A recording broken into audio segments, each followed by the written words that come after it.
The student academy, UPSC MPSC आणि स्पर्धा परीक्षा मार्गदर्शन केंद्र, Ashoknagar, Nanded. Good evening guys. चला पटापट जॉईन व्हायचंय. लेक्चर स्टार्ट करूया. बाकीचे जॉईन होतील आणि जे नवीन आले त्यांनी लिंक शेअर करायला विसरायचं नाहीये. सगळ्यात पहिले आपल्या चॅनलला सबस्क्राईब करा, लाईक करा, कमेंट करा आणि शेअर करायला विसरायचं नाही. चलो स्टार्ट करूया. आजचा पहिला प्रश्न, आणि आज येलोच पेन यूज होणार आहे.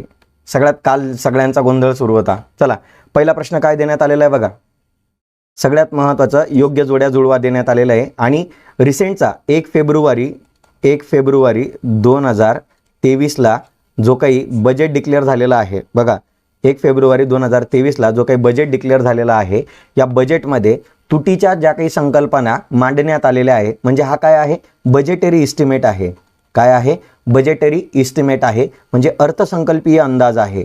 हा काय आहे, अर्थसंकल्पीय अंदाज आहे. बघा मित्रांनो, महत्त्वाची गोष्ट काय असते, आपण ज्यावेळी बजेट तयार करत असतो तर त्यावेळी आपण काही त्रुटी निर्माण करत असतो, बरोबर. मग त्या त्रुटींमध्ये ज्या महत्त्वाच्या त्रुटी आहेत त्या सर्वच्या सर्व इथं महत्त्वाच्या त्रुटी मी इथं घेतलेल्या आहेत. आणि हे घेण्याचं रिझन एक आहे की तुमच्या या सर्व ज्या त्रुटी आहेत, या सर्व त्रुटी महत्त्वाच्या जास्तीत जास्त लक्षात राहाव्या, बरोबर. आणि करंट अफेअर्सशी रिलेटेड असाच प्रश्न एक्झामला विचारला गेलेला आहे या अगोदर. सो अशाच प्रकारचा प्रश्न आपण फॉर्म केलेला आहे आणि यानुसार आपल्याला काय सांगितलेलं आहे, अर्थसंकल्पीय अंदाज विचारलेला आहे की 1 फेब्रुवारी 2023ला जो काही अर्थसंकल्प सादर करण्यात आलेला आहे, त्या अर्थसंकल्पानुसार 2023-24 मध्ये या त्रुटी ज्या काही मांडण्यात आलेल्या आहे, यांचं पर्सेंटेज किती असेल GDPच्या. आणि हे पर्सेंटेज ऑलवेज लक्षात ठेवायचं आहे मित्रांनो, हे पर्सेंटेज असतं GDPच्या किती पर्सेंटेज आहे. ओके, सो ही गोष्ट लक्षात ठेवायची आहे. आता सगळ्यात महत्त्वाची गोष्ट, आपण एक तूट पहिले समजून घेऊया, मग पुढच्या प्रश्नाकडे जाऊया. ओके, मग उत्तराकडे पण जाऊया आपण. सर्वात पहिले राजकोषीय तूट. राजकोषीय तूट म्हणजे सिंपल गोष्ट असते मित्रांनो, ज्याला इंग्लिशमध्ये फिस्कल डेफिसिट म्हटलं जातं, मराठीमध्ये तिला राजकोषीय तूट किंवा वित्तीय तूट म्हटलं जात असतं. सिंपल गोष्ट आहे मित्रांनो, आपलं काय आहे, भारत सरकार हा नेहमी तुटीचा अर्थसंकल्प मांडत असतो. तुटीचा अर्थसंकल्प म्हणजे काय असतं मित्रांनो, की आपलं एकूण अंदाजित जे काही उत्पन्न आहे, बरोबर, तर ते अंदाजित उत्पन्न कमी आहे आणि एकूण अंदाजित जो खर्च केला जाणार आहे एका आर्थिक वर्षामध्ये, तर तो खर्च कसा असतो, आपला जास्त असतो. आणि जेव्हा अंदाजित उत्पन्नापेक्षा अंदाजित खर्च जेव्हा जास्त केला जात असतो, तेव्हा अशा अर्थसंकल्पाला तुटीचा अर्थसंकल्प असं म्हटलं जात असतं. डेफिसिट बजेट असं त्याला म्हटलं जात असतं. ओके, आणि मग हा जास्तीचा खर्च करण्यासाठी आपण ज्या प्रमाणात देशातल्या देशात जे काही कर्ज उभारणार आहे, काय म्हणतोय आपण, हे जास्तीचा खर्च करण्यासाठी आपण जे काही कर्ज उभारणार आहोत, ते उभारलेलं कर्ज म्हणजेच काय आहे, राजकोषीय तूट असते मित्रांनो. नेहमी लक्षात ठेवा, राजकोषीय तूट म्हणजे काय आहे, सरकारने घेतलेले कर्ज. एकूण उत्पन्नापेक्षा एकूण खर्च कसा आहे, आपला जास्त आहे. आपल्या एकूण अंदाजित उत्पन्नापेक्षा आपला अंदाजित खर्च कसा आहे, जास्त आहे. आणि हा अंदाजित जास्तीचा खर्च करण्यासाठी सरकार ज्या प्रमाणात कर्ज घेते, त्या घेतलेल्या कर्जांनाच राजकोषीय तूट म्हटली जात असते मित्रांनो. ओके, राहील लक्षात. सगळ्यात महत्त्वाची तूट आहे मित्रांनो ही राजकोषीय तूट. आपण आणखी याच्यावर पुढच्या लेक्चर सिरीजमध्ये, म्हणजे पुढच्या 1-2 दिवसामध्ये या राजकोषीय तुटीवर स्वतंत्र प्रश्न फॉर्म करणार आहोत, कारण की आयोगाची सर्वात आवडती काय आहे, ही तूट आहे. हिच्यावर बऱ्याच वेळा प्रश्न विचारून झालेला आहे. ओके, राजकोषीय तूट समजली. राजकोषीय तूट काय असते, महसुली तूट. बघा आता महसुली तूट काय असते, ज्याला रेव्हेन्यू डेफिसिट म्हटलं जात असतं. रेव्हेन्यू एक्सपेंडिचर, नेहमी लक्षात ठेवा मित्रांनो, रेव्हेन्यू जे काही एक्सपेंडिचर असणार आहे, या रेव्हेन्यू एक्सपेंडिचरमधून आपल्याला रेव्हेन्यू इन्कम काय करायचं आहे, मायनस करायचं आहे. रेव्हेन्यू एक्सपेंडिचर म्हणजे महसुली खर्चामधून महसुली उत्पन्न आपल्याला काय करावं लागतं, वजा करावं लागतं. तेव्हा जी काही तूट निर्माण होते, त्या तुटीलाच महसुली तूट असं म्हटलं जात असतं. आणि महसुली तुटीच्या बाबत असं म्हटलं जातं मित्रांनो की 1970 पर्यंत आपल्याला ही तूट पाहायला मिळत नव्हती. याचा अर्थ काय आहे, आपलं महसुली उत्पन्न खूप जास्त होतं आणि महसुलातून होणारा जो खर्च होता तो कसा होता, फार कमी होता.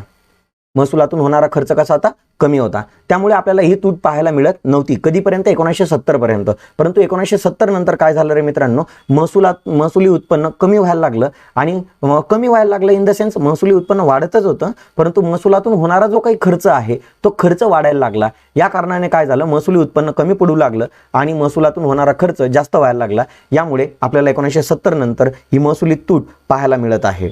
ओके, समजलं महसुली तूट काय असते. तिसरं प्राथमिक तूट, प्रायमरी डेफिसिट. जिलाच काय म्हटलं जातं, प्रायमरी डेफिसिट म्हटलं जातं.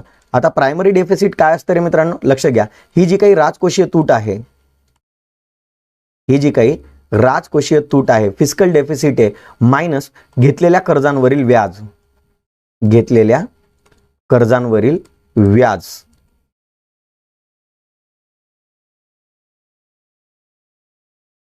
जर आपण फिस्कल डेफिसिट मायनस जे काही आपण लोन बॉरो केलेलं आहे त्याच्यावरचा जर इंटरेस्ट मायनस केला, फिस्कल डेफिसिटमधून जर घेतलेल्या लोन्सवरचा इंटरेस्ट मायनस केला, तर जी तूट निर्माण होते तिला प्रायमरी डेफिसिट म्हटलं जातं. आणि ही जी काही प्रायमरी डेफिसिट आहे मित्रांनो, ही प्रायमरी डेफिसिट फर्स्ट टाइम 1992 आणि 93ला काय झालेली होती, निर्माण करण्यात आलेली होती. कारण की आपल्याला माहिती आहे मित्रांनो, 1991ला जे काही आर्थिक संकट देशावर निर्माण झालेलं होतं, हे आर्थिक संकट दूर करण्यासाठी भारत सरकारने प्रचंड प्रमाणात अंतर्गत आणि बाह्य कर्ज घेतलेली होती. मग सिंपल गोष्ट आहे मित्रांनो, अंतर्गत आणि बाह्य कर्जांचं प्रमाण जर वाढलेलं असेल तर घेतलेल्या कर्जांवरील व्याजावरचा खर्च देखील काय झाला असेल, सरकारचा वाढला असेल. म्हणून 1992-93 मध्ये प्रायमरी डेफिसिट, प्राथमिक तूट निर्माण करण्यात आलेली होती. आणि प्राथमिक तूट म्हणजेच काय असते मित्रांनो, राजकोषीय तूट वजा घेतलेल्या कर्जांवरील काय असतं, व्याज असतं. ओके, लास्ट काय आहे, प्रभावी महसुली तूट. आता इथं काय म्हटलेलं आहे, ही महसुली तूट आहे. प्रभावी महसुली तूट म्हटलेलं इफेक्टिव्ह रेव्हेन्यू डेफिसिट असं म्हटलं जातं, किंवा हिलाच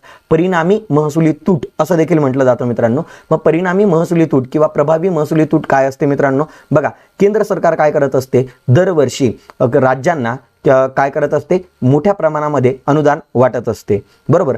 मग या अनुदानांचा वापर राज्य सरकार कशासाठी करत असतात, तर भांडवली मालमत्ता निर्माण करण्यासाठी करत असतात. भांडवली मालमत्ता म्हणजे काय, या अनुदानाचा वापर करून राज्य सरकार काय करत असतात, एखादा उद्योग सुरू करत असतात, एखादा प्रकल्प सुरू करत असतात. आणि मग या उद्योगाची किंवा त्या प्रकल्पाची जी काही मालकी हक्क असतात ते राज्य सरकारांकडे चालले जातात, बरोबर. मग यातून केंद्राला काहीच फायदा होत नाही, कारण की जर राज्य सरकारचा सार्वजनिक उद्योग जर झाला तो, तर त्याचं जे काही उत्पन्न येणार आहे, त्याला जो काही लाभांश मिळणार आहे तो राज्य सरकार ठेवणार आहे. मग केंद्राचा इकडे लॉस होत आहे. म्हणून तो लॉस म्हणजे तो लॉस बघण्यासाठी की किती लॉस होत आहे केंद्राचा अनुदान वाटल्यामुळे, बरोबर, तर ते काढण्यासाठी प्रभावी महसुली तूट काय करण्यात आलेली होती, सांगण्यात आलेली होती, म्हणजे निर्माण करण्यात आली होती. आणि ही जी प्रभावी महसुली तूट आहे मित्रांनो, ही 2011-12 मध्ये निर्माण करण्यात आलेली होती. पी चिदंबरम यांनी ही पहिल्यांदा मांडलेली होती.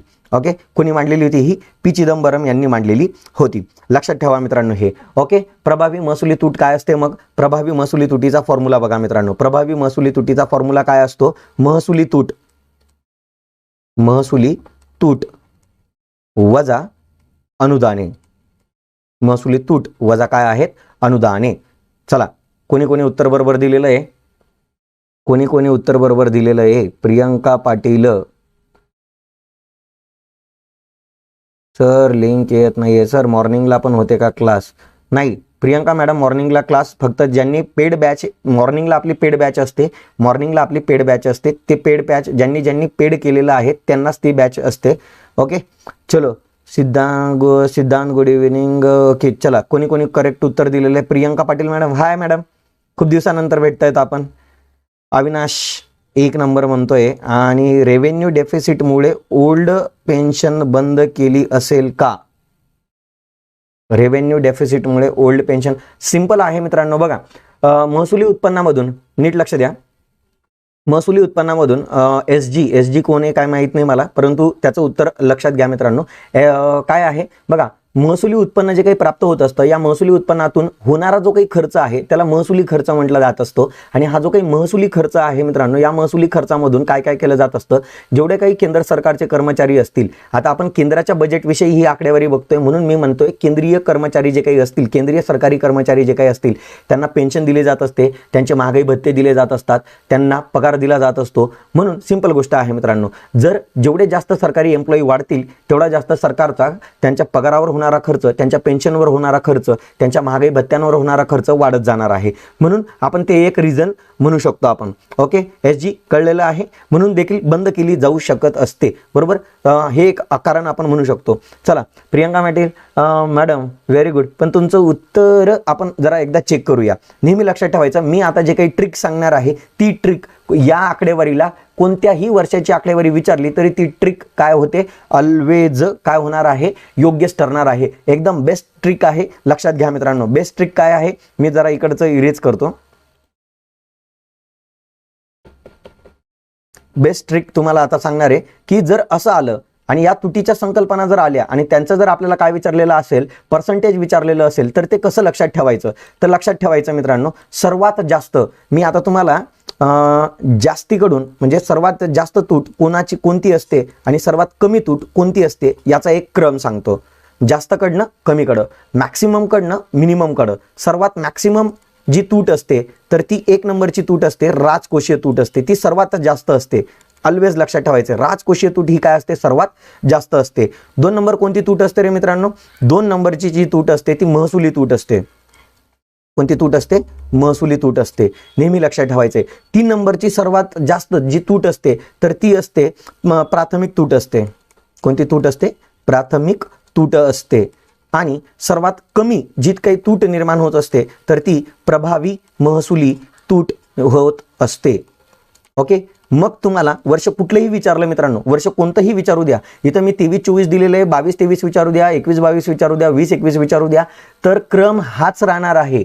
म्हणून सर्वात जास्त हा क्रम लक्षात ठेवा मित्रांनो. सर्वात जास्त महसुली म्हणजे सर्वात जास्त तूट कोणती असते, राजकोषीय तूट. 2 नंबर कोणती असते, महसुली तूट. 3 नंबर कोणती असते, प्राथमिक तूट. आणि 4 नंबर कोणती असते, प्रभावी महसुली तूट असते. ओके, राहील लक्षात. ऑलवेज आली ट्रिक लक्षात, प्रत्येकाच्या ट्रिक लक्षात आली का? पटापट सांगा मित्रांनो, प्रत्येकाला ही ट्रिक लक्षात आली का? वर्ष कोणतंही विचारलं तरी ही ट्रिक बदलणार नाही. आणि ही बजेटरी इस्टिमेटसाठी आहे, अर्थसंकल्पीय अंदाजासाठी ही ट्रिक लागू होत असते. आणि आपल्याला एक्झामला अर्थसंकल्पीय अंदाजच विचारला जात असतो, नेहमी लक्षात ठेवायचं आहे. चला, ट्रिक समजली का? पुढे जाऊया, पुढच्या प्रश्नाकडे जाऊया आपण. यस साई, व्हेरी गुड, अभ्यास करत राहा मित्रा. चला पुढच्या प्रश्नाकडे जाऊया. आता दुसरा जो प्रश्न तयार करण्यात आलेला आहे तो देखील सार्वजनिक वित्तावरच निर्माण करण्यात आलेला आहे. शिल्लकीच्या अर्थसंकल्पावर म्हणजेच कोणत्या बजेटवर, सरप्लस बजेटवर हा प्रश्न विचारण्यात आलेला आहे. कोणता बजेट आहे? सरप्लस बजेट आहे. सरप्लस बजेट म्हणजे काय रे मित्रांनो? शिल्लकीचा अर्थसंकल्प किंवा याला अधिक्याचा अर्थसंकल्प असं म्हटलं जात असतं मित्रांनो. याचा अर्थ काय आहे मित्रांनो इथं, की आपलं एकूण अंदाजित जे काही उत्पन्न आहे, एकूण अंदाजित जे काही उत्पन्न आहे, एकूण अंदाजित जे काही उत्पन्न आहे तर ते आपण जास्त दाखवलेलं आहे कोणापेक्षा? एकूण अंदाजित खर्चापेक्षा. एकूण अंदाजित खर्चापेक्षा. बरोबर, म्हणजेच काय आहे की आपण आपल्याजवळ जे काही उत्पन्न, वार्षिक उत्पन्न जे काही प्राप्त होणार आहे ते उत्पन्न आपण सांभाळून ठेवणार आहोत, सेव्ह करणार आहोत. काय करणार आहोत आपण? ते उत्पन्न सेव्ह करणार आहोत. याचाच अर्थ काय आहे? आपण खर्च कमी करणार आहोत. मग बघा मित्रांनो, खर्च जर आपण कमी झाला तर काय काय गोष्टी होऊ शकतात याचे इथं आपल्याला तोटे समजून घ्यायचे आहेत. मग जर खर्च कमी केला तर काय तोटे निर्माण होतात हे आपल्याला समजून घ्यायचं आहे. कारण की खर्च कमी केला तर काय काय गोष्टी होतील तेच इथं आपल्याला शोधायचं आहे. बघा, पहिली गोष्ट काय म्हटलेलं आहे की आर्थिक उद्दिष्ट साध्य करता येणार नाही असं म्हटलेलं आहे. एकदम बरोबर वाक्य आहे मित्रांनो हे. कारण की सिंपल गोष्ट असते मित्रांनो, प्रत्येक सरकारचं ध्येय काय असतं की जीडीपीचा जो काही ग्रोथ रेट आहे, इकॉनॉमीचा जो काही ग्रोथ रेट आहे तर तो नेहमी ऑलवेज तो कसा असला पाहिजे? वाढता असला पाहिजे. तो कमी झाला नाही पाहिजे, कमी नको व्हायला. तो कसा असला पाहिजे? ऑलवेज जास्त झाला पाहिजे. आणि तो जर जास्त घडवून आणायचा असेल तर आपल्याला प्रोडक्शन जास्तीत जास्त घडवून आणावं लागेल, जेणेकरून आपला जीडीपी जास्त दिसेल. बरोबर, तर जितकं जास्त उत्पादन येणार तेवढा जास्त जीडीपी येणार. सो लक्षात ठेवा मित्रांनो, जेवढा जास्त जीडीपी आणायचा असेल तेवढं जास्त आपल्याला प्रोडक्शन मध्ये वाढ घडवून आणावं लागेल, उत्पादनात वाढ घडवून आणावं लागेल. उत्पादनात वाढ घडवून आणायचं असेल तर जास्तीत जास्त उद्योग व्यवसायांना आपण काय केलं पाहिजे? सहाय्य केलं पाहिजे, सहकार्य केलं पाहिजे. केंद्र सरकारने, राज्य सरकारांनी जास्तीत जास्त उद्योग सुरू केले पाहिजे. यासाठी सरकारचा होणारा जो काही खर्च आहे मित्रांनो तो वाढणारच आहे. बरोबर, मग इथं काय म्हटलेलं आहे? मग जर असं झालं नाही, सरकारने जर खर्च राखून ठेवला, सरकारने जर पैसा बचत केला, सरकारने जर खर्च कमीच केला तर काय होणार आहे मित्रांनो? मग जे काही आपण आर्थिक उद्दिष्ट ठरवलेलं आहे की जीडीपी ग्रोथ रेट 7% असला पाहिजे, 8% असला पाहिजे, तो आपल्याला कधीच साध्य करता येणार नाही. म्हणून पहिलं जे काही विधान देण्यात आलेलं आहे तो शिल्लकीच्या अर्थसंकल्पाचा योग्य तोटा आहे. ओके, दुसरं बघा, कालबाह्य संकल्पना आहे. का कालबाह्य संकल्पना आहे मित्रांनो? आता लक्षात घ्या, विकसित देश, मी कालच तुम्हाला बोललो तो विकसित देश सुद्धा ऑलवेज कोणता अर्थसंकल्प मांडत असतात? तुटीचा अर्थसंकल्प मांडत असतात. म्हणजेच विकसित देश सुद्धा शिल्लकीचा अर्थसंकल्प कधी मांडत नाही, तर अविकसित देश किंवा विकसनशील देश का मांडतील शिल्लकीचा अर्थसंकल्प? बरोबर का नाही? मग जिथं विकसित देशच ही संकल्पना मांडत नाही तर विकसित किंवा अविकसित किंवा विकसनशील देशांचा प्रश्नच येत नाही मित्रांनो. म्हणून ही it is the outdated concept आहे. कारण की विकसित देश सुद्धा तुटीचा अर्थसंकल्प मांडतोय, शिल्कीचा अर्थसंकल्प मांडत नाहीये. ही गोष्ट लक्षात राहू द्या. कल्याणकारी राज्य संकल्पनेशी विसंगत आहे. बरोबर, सिंपल गोष्ट आहे मित्रांनो. मग कल्याणकारी राज्याशी का विसंगत आहे ही संकल्पना? कारण की सिंपल गोष्ट आहे मित्रांनो, लोकांचं कल्याण होणं याचा अर्थ काय आहे? लोकांना लागणाऱ्या ज्या काही गरजेच्या ज्या काही वस्तू आहेत त्या वस्तू आणि सेवा त्यांच्यापर्यंत पोहोचल्या पाहिजे. याचाच अर्थ काय आहे? लोकांच्या बघा, देशाची लोकसंख्या दिवसेंदिवस वाढत जाणार आहे, त्यामुळे लोकांच्या ज्या काही वस्तू आणि सेवांच्या ज्या काही गरजा आहे, ज्या काही नीड्स आहे त्या वाढतच जाणार आहे. तो त्या ज्या काही गरजा आहेत त्या वस्तू आणि सेवा देशामध्ये तेवढ्या वस्तू आणि सेवा तयार देखील झाल्या पाहिजे आणि त्या त्यांच्यापर्यंत पोहोचल्या देखील पाहिजे.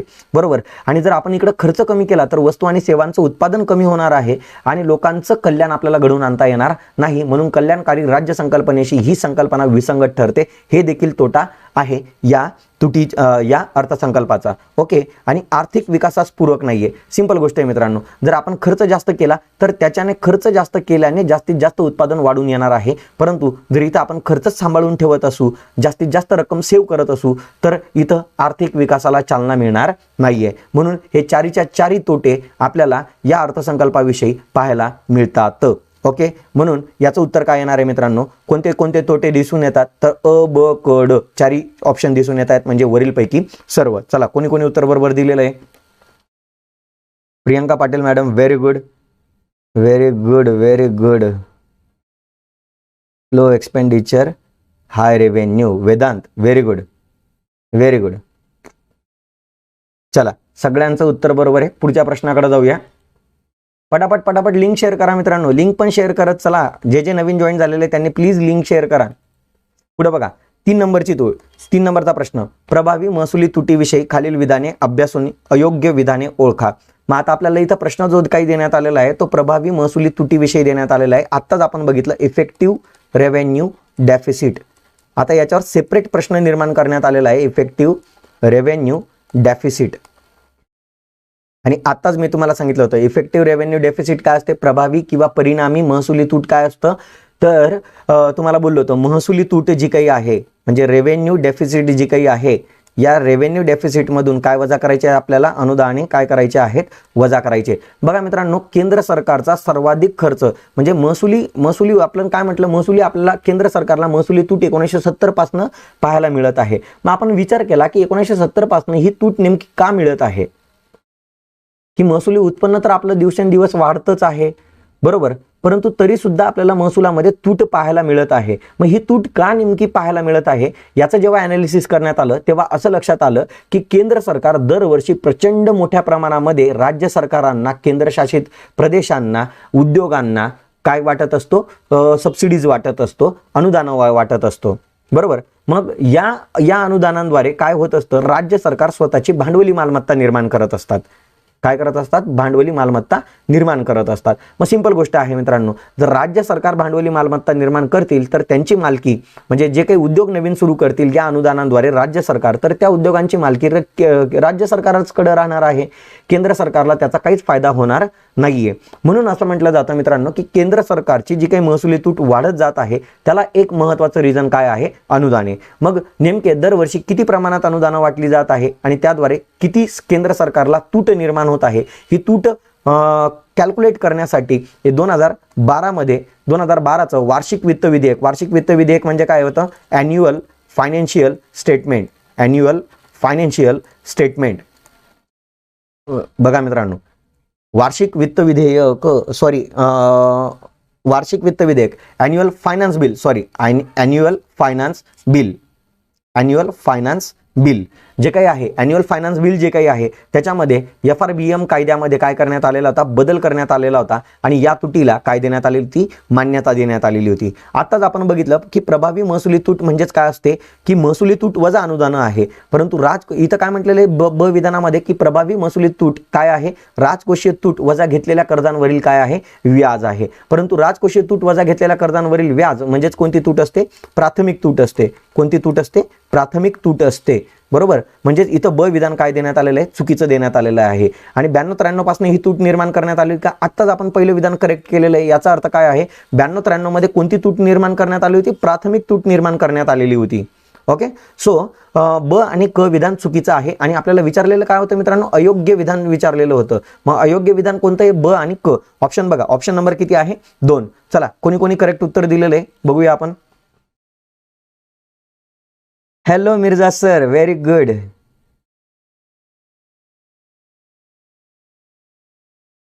नमस्कार Mirza sir. Yes, exactly Priyanka madam, very good. Revenue deficit minus subsidies असतात, बरोबर आहे.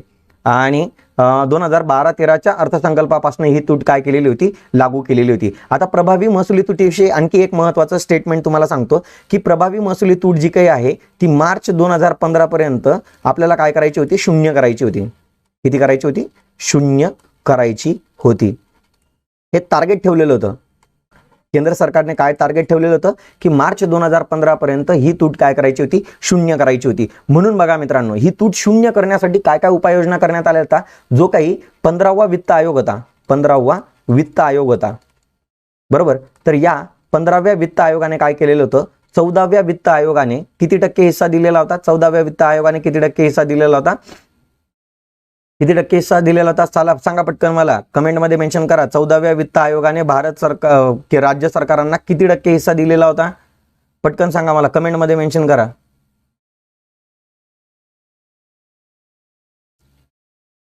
चला चला चला चला चला पटकन. 14व्या वित्त आयोगाने राज्य सरकारांना किती टक्के हिस्सा द्यायचं कबूल केलेलं होतं.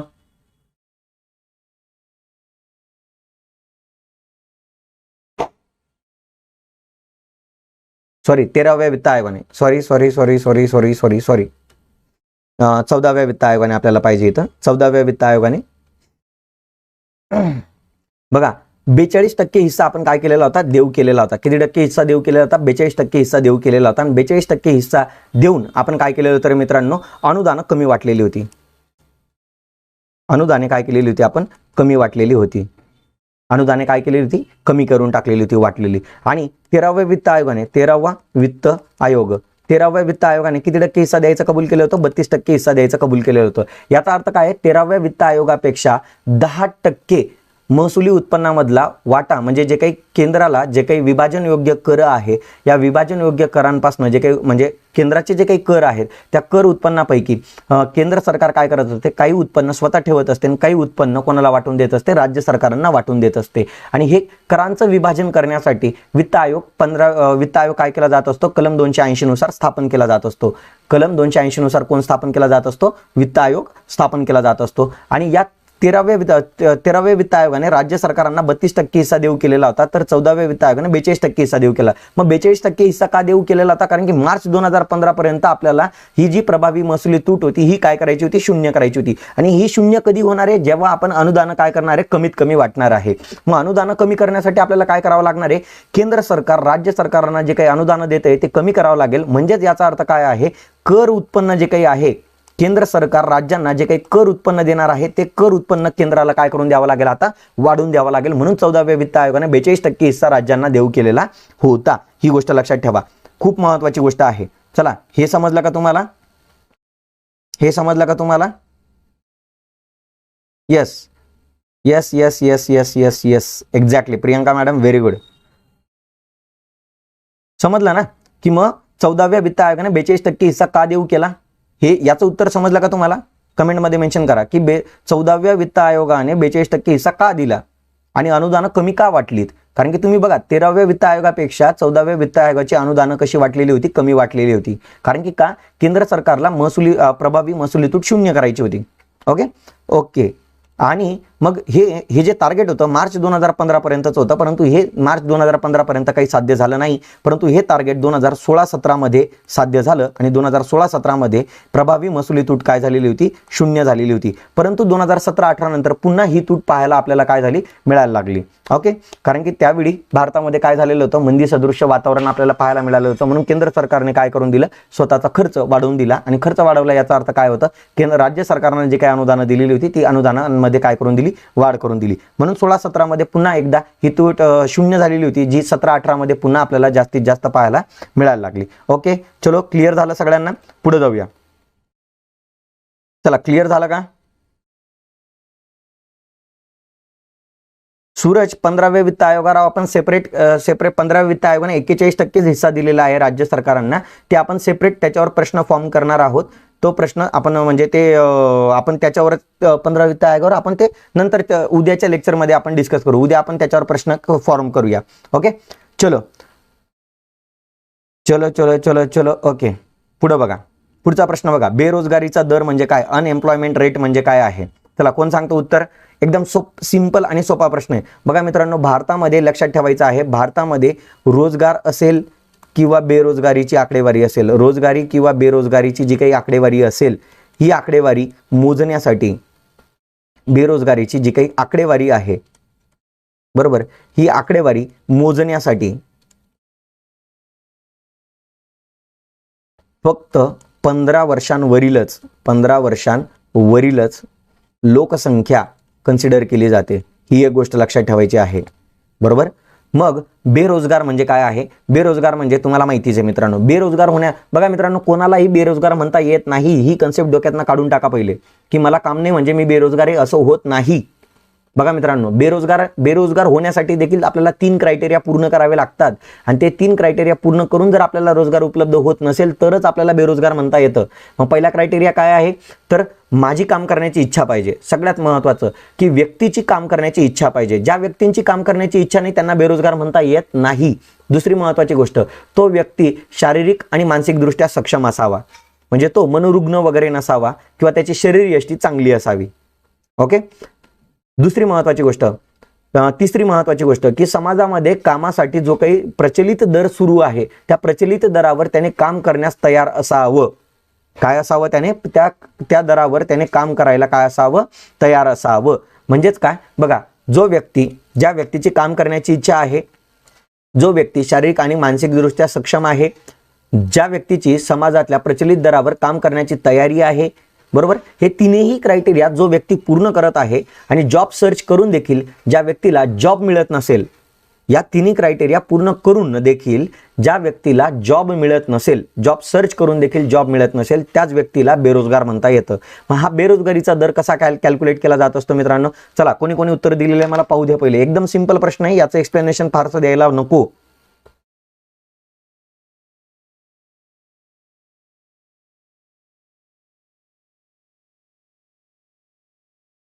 अरे मित्रांनो, बेरोजगारीचा दर विचारलेला आहे, बेरोजगारीचा दर विचारलेला आहे.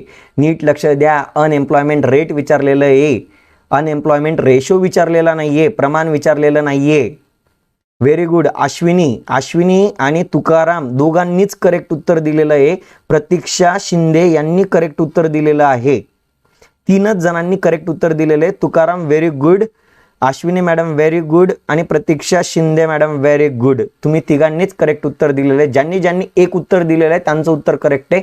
ज्यांनी 2 उत्तर दिलेलं आहे त्यांचं उत्तर इनकरेक्ट आहे. बघा, लक्षात घ्या, बेरोजगारीचा दर विचारलेला आहे, प्रमाण विचारलेलं नाहीये. हा जो फॉर्म्युला आहे मित्रांनो, हा फॉर्म्युला आहे बेरोजगारीचा दर. बेरोजगारीचा दर आणि हा 2 नंबरचा जो काही फॉर्म्युला आहे तो आहे बेरोजगारीचे प्रमाण.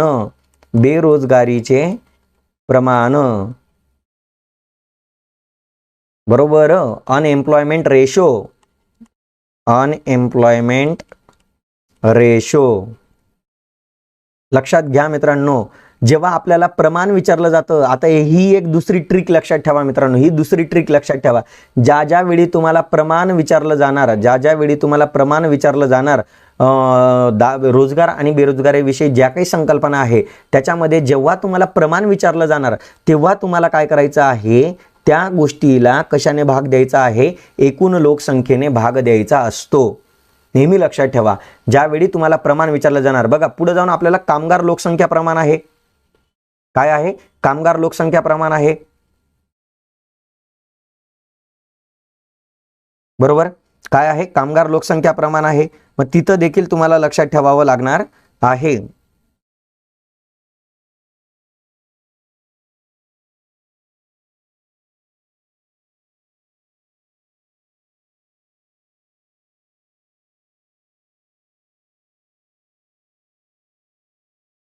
चला कोणी कोणी, अरे वा अमृतकर सर, व्हेरी गुड.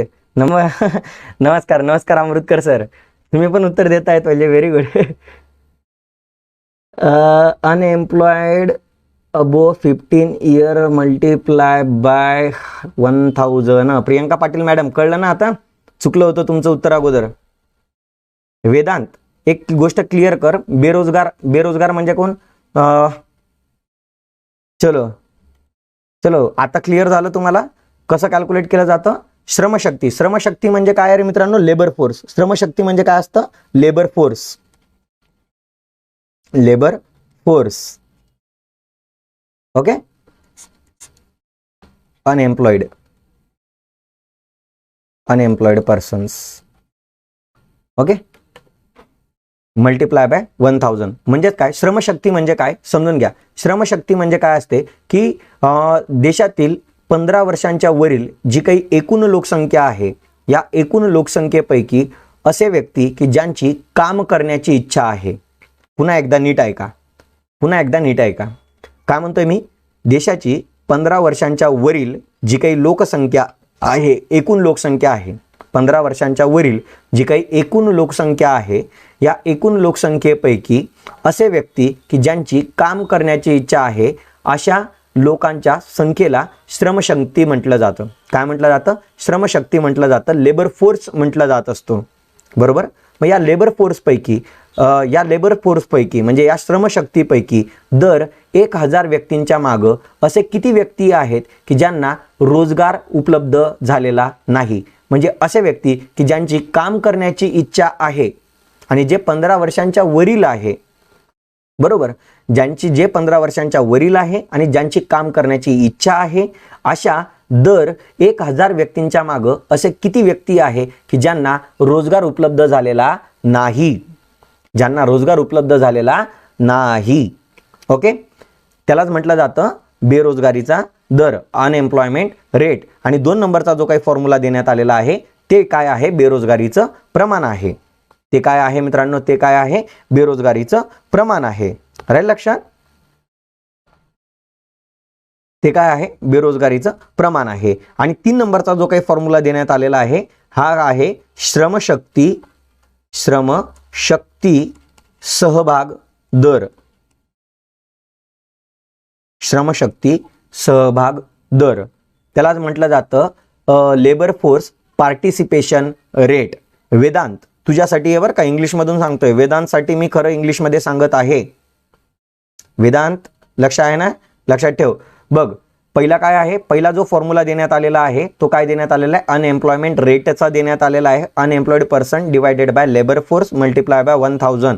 2 नंबरचा जो काही फॉर्म्युला देण्यात आलेला आहे तो कोणाचा आहे? अनएम्प्लॉयमेंट रेशोचा देण्यात आलेला आहे. बरोबर. की जिथं आपण बेरोजगारांना कशाने डिवाइड करतोय? टोटल पॉप्युलेशनने, की जी 15 इयर्सच्या अबोव आहे. ओके. 3 नंबरचा जो काही फॉर्म्युला देण्यात आलेला आहे, 3 नंबरचा जो काही फॉर्म्युला देण्यात आलेला आहे तो काय आहे? श्रमशक्ती सहभाग दर आहे. लेबर फोर्स पार्टिसिपेशन रेट आहे. मग लेबर फोर्स पार्टिसिपेशन रेट काय आहे? तुम्हाला तिथे दिलेलं आहे. ओके.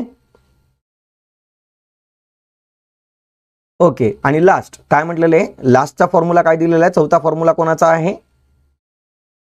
चौथा फॉर्म्युला कोणाचा आहे? सांगा बरं. चौथा फॉर्म्युला कोणाचा आहे? कार्यशक्ती, वर्क फोर्स. कार्यशक्ती, ज्यालाच काय म्हटलं आपण? Work force. लेबर फोर्स आणि श्रमशक्ती सहभाग दरालाच लेबर फोर्स पार्टिसिपेशन रेट. चला, उत्तर क्लिअर झालं का? या प्रश्नाचं उत्तर काय आहे? मग या प्रश्नाचं उत्तर काय आहे? चौथ्या प्रश्नाचं उत्तर काय आहे? 1. चला पुढे जाऊया. झालं क्लिअर? पुढे जाऊया आपण.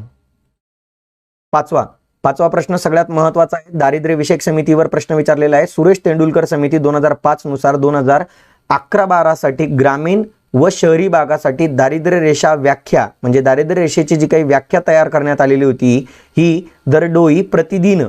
आता इथं काय विचारलेलं आहे मित्रांनो? दरडोई प्रतिदिन खर्च विचारलेला आहे. म्हणजेच जो काही पर कॅपिटा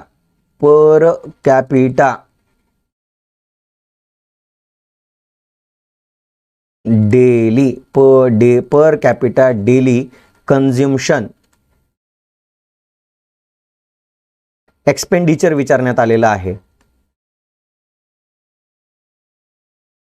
काय विचारलेलं आहे की व्यक्ती एका दिवसाला, आता इथं ना तुम्हाला महिन्याचा खर्च विचारला, ना तुम्हाला मंथली एक्सपेंडिचर विचारलं, मंथली कन्झम्पशन एक्सपेंडिचर विचारलेलं आहे, ना ॲन्युअल एक्सपेंडिचर विचारलेलं आहे तुम्हाला कन्झम्पशनचं. इथं काय विचारण्यात आलेलं आहे, दिवसाचा खर्च विचारण्यात आलेला आहे. कोणत्या समितीनुसार? सुरेश तेंडुलकर समितीनुसार. असाच प्रश्न सी रंगराजन समितीवर 2020ला पडलेला होता, 20 का 21ला पडलेला होता बघा मित्रांनो. एका दिवसाचा खर्च विचारलेला होता. सेम पद्धतीने सुरेश तेंडुलकर समितीचा सुद्धा प्रतिदिन खर्च अवेलेबल आहे 2011-12 साठीचा. बरोबर. सो आपल्याला तो लक्षात ठेवावा लागणार आहे. पर कॅपिटा डेली कन्झम्पशन एक्सपेंडिचर जे काही आहे तर ते आहे ग्रामीण भागासाठी आणि शहरी भागासाठी. ग्रामीण भागासाठी 27 रुपये आहे आणि शहरी भागासाठी किती आहे? 33 रुपये आहे. नेहमी लक्षात ठेवा मित्रांनो. बघा डेली किती आहे? डेली किती आहे? मी इकडे लिहितो ग्रामीण आणि शहरी भागासाठी. डेली किती आहे? ग्रामीण भागासाठी 27 रुपये, शहरी भागासाठी 33 रुपये. जर आपण मंथली विचारला 2011-12 साठी, 2011-12 साठी मंथली विचारला आपण तर किती येणार आहे? 816 रुपये आणि 1000 रुपये. राहील लक्षात तुम्हाला? किती येणार आहे मंथली विचारला तर? 816 रुपये ग्रामीण भागासाठी आणि शहरी भागासाठी 1000 रुपये. आणि तुम्हाला माहिती आहे 2011-12 मध्ये सुरेश तेंडुलकर समितीनुसार दारिद्र्य प्रमाण भारताचं किती होतं? 21.9% होतं. किती टक्के होतं? 21.9% होतं. चला एवढी आकडेवारी तुम्हाला लक्षात असायला हवी. किती होती? चला व्हेरी गुड.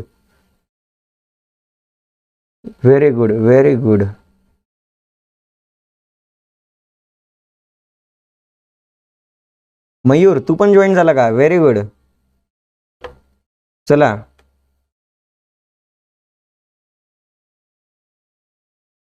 चलो कोणी करेक्ट दिलेलं आहे. ओके चलो सगळ्यांचे उत्तर करेक्ट आहे.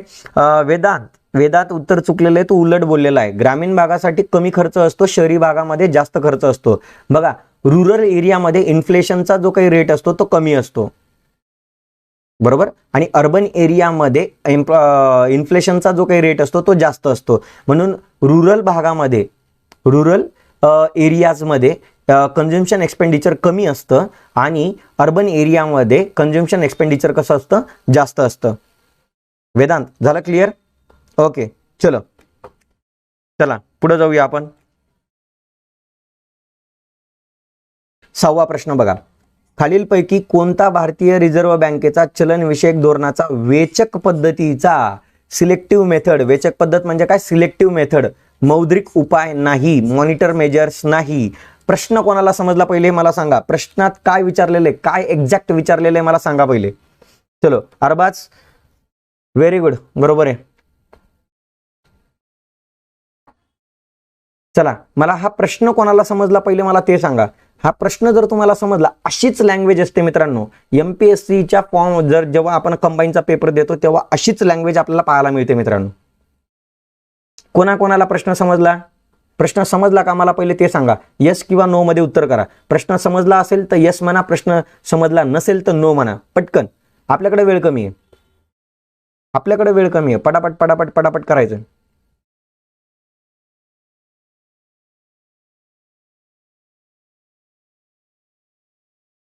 प्रश्न समजला का? याचा अर्थ आपल्याला काय विचारलेलं आहे मित्रांनो? बघा सिलेक्टिव्ह मेथड कोणत्या साधनामध्ये विचारले आपल्याला माहिती आहे मित्रांनो. जे काही आपण बघा पतनियंत्रणासाठी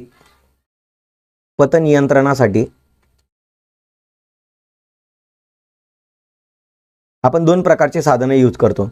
क्रेडिट कंट्रोल करण्यासाठी आपण काय करत असतो? 2 प्रकारची साधनं वापरतो. एक जी काही आहे संख्यात्मक साधने, ज्यालाच आपण क्वांटिटेटिव्ह इन्स्ट्रुमेंट्स, आणि दुसरे जे काही आहेत गुणात्मक साधने, ज्यालाच आपण क्वालिटेटिव्ह इन्स्ट्रुमेंट्स असं म्हणतो आपण. ओके, म्हणजे क्रेडिट कंट्रोल करण्यासाठी आपण या 2 साधनांचा वापर करतो, संख्यात्मक आणि गुणात्मक. आणि गुणात्मक साधनांमध्येच काय केला जात असतं मित्रांनो, वेचक पद्धतीचा म्हणजेच काय सिलेक्टिव्ह मेथडचा काय केला जात असतो, वापर केला जात असतो. मग आपल्याला काय विचारलेलं आहे, या सिलेक्टिव्ह मेथडमध्ये कोणते कोणते मॉनिटरी मेजर्स केले जातात ते आपल्याला विचारलेलं आहे. मग कोणते कोणते केले जातात, पहिले आपण हे चारही समजून घेऊया. सीमांत आवश्यकता, ज्याला मार्जिनल रिक्वायरमेंट म्हटलं जात असतं. मार्जिनल रिक्वायरमेंट काय आहे मित्रांनो, पहिले ते समजून घेऊया. बघा मार्जिनल रिक्वायरमेंट काय असते, एकच मिनिट.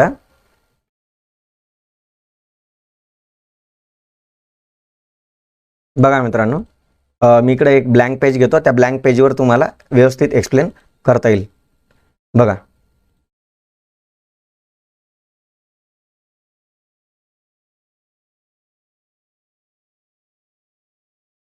बघा आता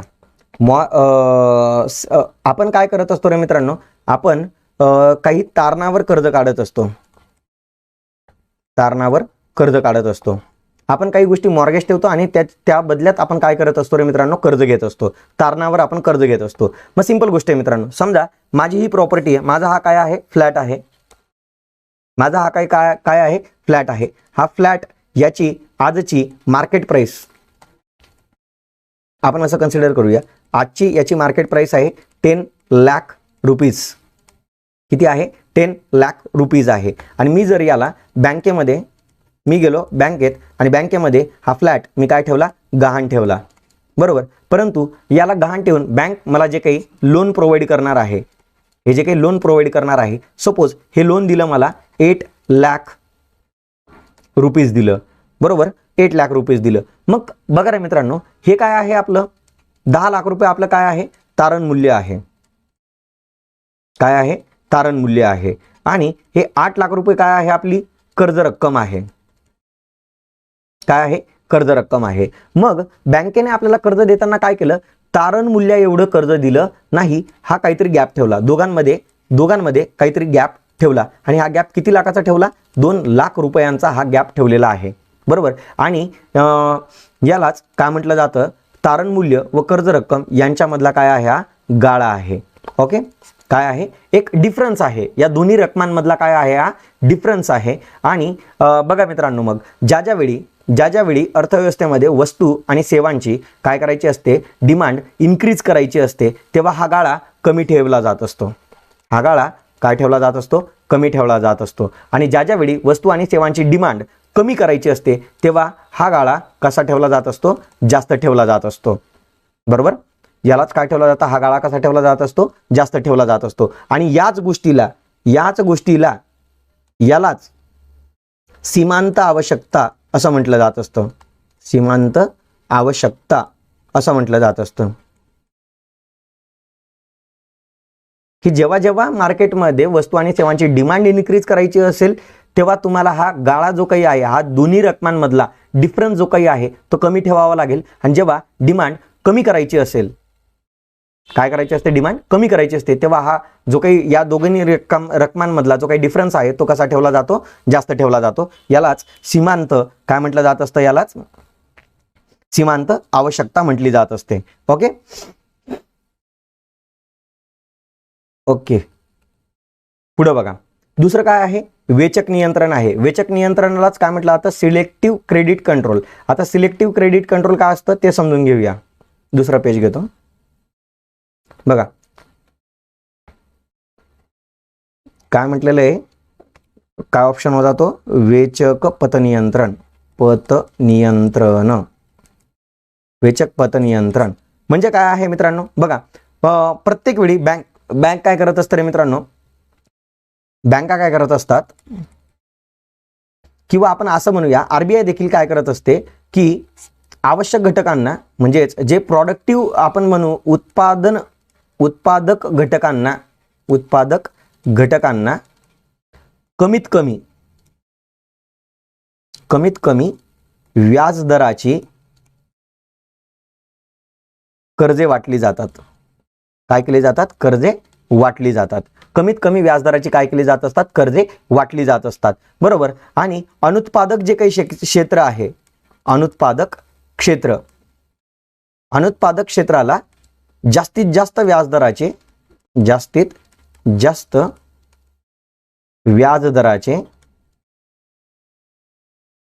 कर्जे वाटली जातात. म्हणजेच काय, बँका काय करत आहे, वेगवेगळ्या सेक्टरला कर्ज पुरवठा करत असताना काय करतात, भेदभाव करतात. काय करतात, भेदभाव करतात. एखाद्या गोष्टीला देण्यात जाणाऱ्या म्हणजे उत्पादक घटकांना कर्ज देताना स्वस्तात देतात आणि अनुत्पादक क्षेत्राला कर्ज पुरवठा करत असताना तो कसा करतात, महाग व्याजदराचा करत असतात. यालाच म्हटलं जातं कर्जांचं रेशनिंग करणं. काय करणं, कर्जांचं रेशनिंग ऑफ क्रेडिट. कर्जांचे रेशनिंग करणे.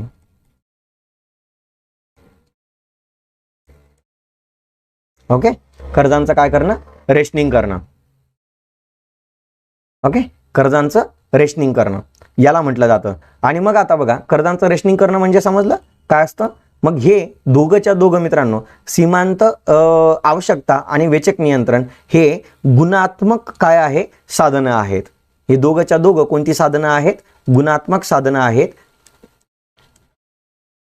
हे देखील कोणतं साधन आहे, गुणात्मक साधन आहे. ओके, परंतु इथं काय म्हटलेलं आहे, एमएसएफ माहिती आहे मित्रांनो तुम्हाला, एमएसएफ आणि खालचं काय दिलेलं आहे, एसएलआर. हे दोघंच्या दोघं कोणते साधनं आहेत मित्रांनो, संख्यात्मक साधनं आहेत. ही कोणती साधनं आहेत, संख्यात्मक साधने. संख्यात्मक मध्ये पण कोणती आहेत, एक प्रत्यक्ष आहे आणि एक काय आहे, अप्रत्यक्ष आहे. ओके, प्रत्यक्ष मध्ये काय येतात बघा, प्रत्यक्ष मध्ये काय येतात, संख्यात्मक साधनांमध्ये प्रत्यक्ष मध्ये कोण येतं, सीआरआर आणि एसएलआर येतो. आणि अप्रत्यक्ष मध्ये कोण कोण येतं, मग अप्रत्यक्ष मध्ये काय येतं, बँक रेट येतं, रेपो रेट येतं, रिव्हर्स रेपो रेट येतं, एमएसएफ येतं, ओपन मार्केट ऑपरेशन येतं, ओएमओ. बरोबर की नाही. म्हणजेच एमएसएफ आणि एसएलआर ही कोणती साधनं आहे, संख्यात्मक साधनं आहे. आणि आपल्याला इथं विचारलेलीच काय आहे, या प्रश्नामध्येच आपल्याला विचारलेलं आहे की गुणात्मक साधने कोणती आहेत, गुणात्मक साधने कोणती आहेत. परंतु प्रश्न बघा कसा विचारलेला आहे, किती फिरवून विचारलेला आहे मित्रांनो, त्याची वाक्यरचना देखील आपल्याला समजत नाहीये. गुणात्मक साधने कोणती आहेत. ओके, मग आताच आपण डिसाईड केलं, एमएसएफ म्हणजे काय असतं, इमर्जन्सी विंडो असते, की ज्यावेळी बँका काय करत असतात, स्वतःजवळ जमा झालेल्या सर्वच्या सर्व ठेवींचा वापर ज्यावेळी कर्ज देण्यासाठी करून टाकतात, त्यावेळी जेव्हा बँक मग ठेवीदारांचं समाधान करू शकत नाही, म्हणजे ज्यांचा पैसा बँकेत ठेवलेला आहे ते जर पैसे मागायला आले तर बँकेजवळ जर पैसा शिल्लक नसेल तर अशा गोष्टीला म्हणजेच बँक त्या समोरच्या व्यक्तीचा पैसा परत करू शकत नसेल तर त्या गोष्टीला बँक बुडणं म्हणतात मित्रांनो.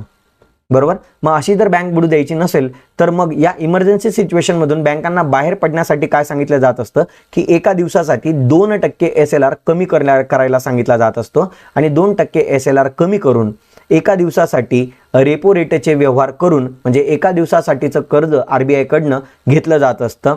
ओके, आणि त्या घेतलेल्या कर्जांवर मग जो काही व्याजदर दिला जात असतो तर तो व्याजदर कसा ठरतो, एका दिवसासाठीचं घेतलेलं कर्ज आहे आणि आरबीआयने बँकेला दिलेलं कर्ज आहे, म्हणजेच याच्यावर जो काही व्याजदर आकारला जाणार आहे तो असणार आहे रेपो रेट, म्हणजेच रेपो दर असणार आहे आणि 2% एसएलआर कमी केल्याचा दंड देखील त्याच्यावर द्यायचा असतो. म्हणून एकूण जो काही इंटरेस्ट रेट ठरत असतो मित्रांनो तर रेपो रेट प्लस पेनॉल्टी असा ठरत असतो. ओके, त्याला तो आहे एमएसएफ.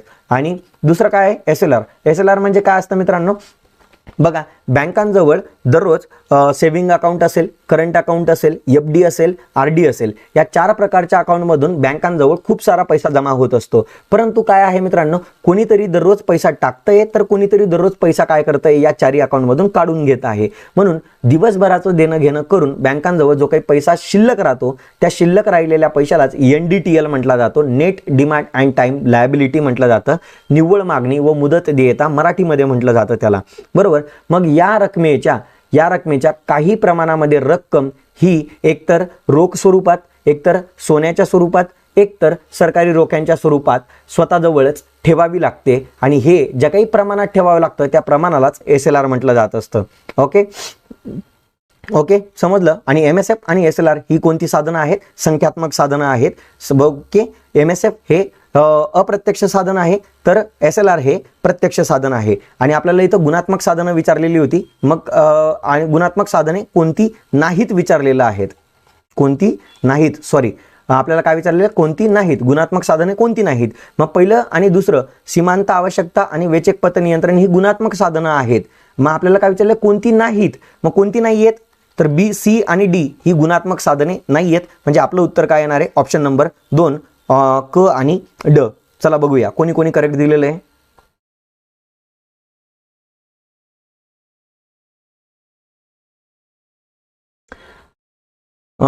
दीपाली नीलम मॅडम, तुम्ही काय करा, तुमचं मोबाईलचं जे काही रिझोल्युशन आहे, व्हिडिओचं बघण्याचं जे काही रिझोल्युशन आहे ते कदाचित तुमचं 240 पिक्सल झालेलं असेल. ते 240 पेक्षा 360 किंवा 420 मेगापिक्सल तक तुम्ही करून घ्या, तुम्हाला बरोबर क्लिअर दिसेल. ओके, झालं क्लिअर? झालं क्लिअर सगळ्यांना?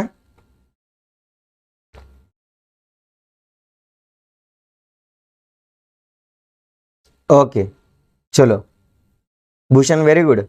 अरे राठोड सर तुम्ही पण जॉईन झाले का? Very good very good very good. Okay sir परत सांगा. अरे मित्रा ते किती मोठं येते, त्याला पुन्हा परत एक्सप्लेन कर. तू एक काम कर, आपला व्हिडिओ झाला का, आपला व्हिडिओ पाहून झाला कंप्लीट झाला की तू फक्त एकदा रिवाइंड करून घे आणि तेव्हा बघून घे. कारण की आता खूप वेळ जाईल, कारण की ऑलरेडी 10 वाजलेले आहेत आणि आपले अजून बऱ्यापैकी किती प्रश्न बाकी आहेत बघा बरं. किती प्रश्न बाकी आहेत? अजून 8 ते 9 प्रश्न बाकी आहेत मित्रांनो आपले. पटापट जाऊया, आपल्याकडे वेळ नाही आहे तेवढा. पुढे जाऊया, तू रिवाइज करून पाहून घे. प्रश्न 7वा बघा, जोड्या जुळवा. आणि हा जो प्रश्न तयार करण्यात आलेला आहे मित्रांनो, हा एक प्रश्न ऑलवेज भांडवल बाजारावर आपल्याला पाहायला मिळतो. भांडवल बाजार, कॅपिटल मार्केटवर काय करण्यात आलेला आहे, प्रश्न फॉर्म करण्यात आलेला आहे. कॅपिटल मार्केटमधील ज्या काही महत्त्वाच्या संस्था आहेत, या संस्था आणि त्यांचे स्थापना वर्ष आपल्याला काय करण्यात आलेलं आहे, विचारण्यात आलेलं आहे. ओके, बघा मित्रांनो, पहिली जी संस्था देण्यात आलेली आहे DICGC, तिचा लॉंग फॉर्म आहे डिपॉझिट इन्शुरन्स. बघा, deposit insurance and credit guarantee corporation. काय म्हटलेलं आहे, deposit insurance and credit guarantee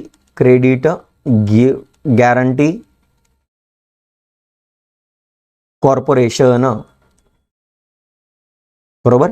आणि याचं मुख्यालय जे काही आहे मित्रांनो, याचं मुख्यालय आहे मुंबई येथे, याचं मुख्यालय आहे. आणि याची स्थापना बरोबर 15 जुलै 1978 रोजी झालेली आहे.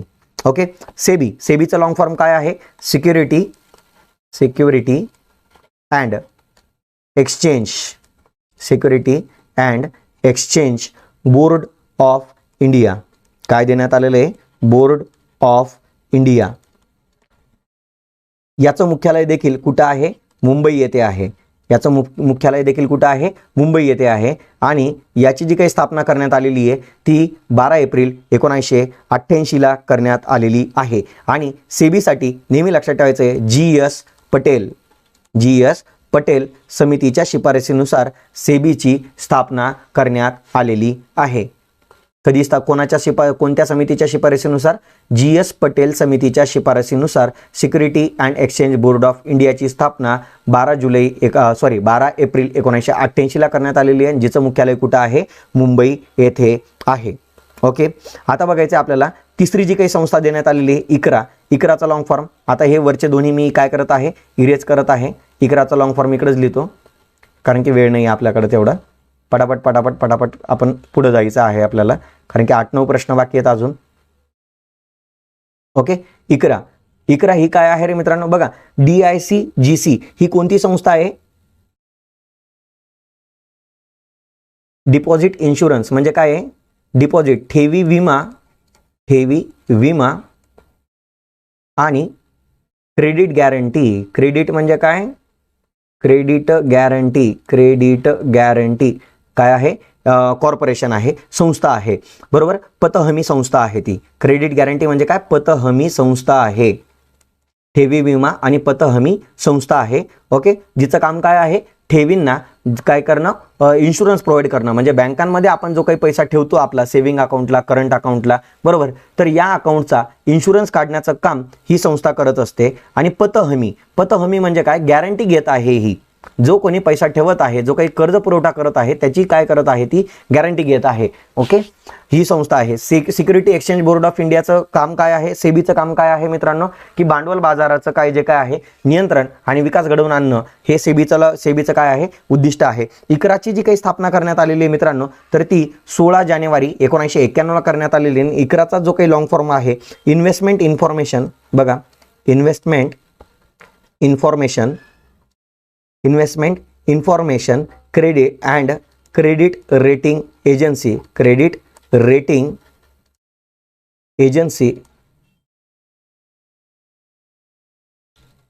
एजन्सी ऑफ इंडिया लिमिटेड, बरोबर.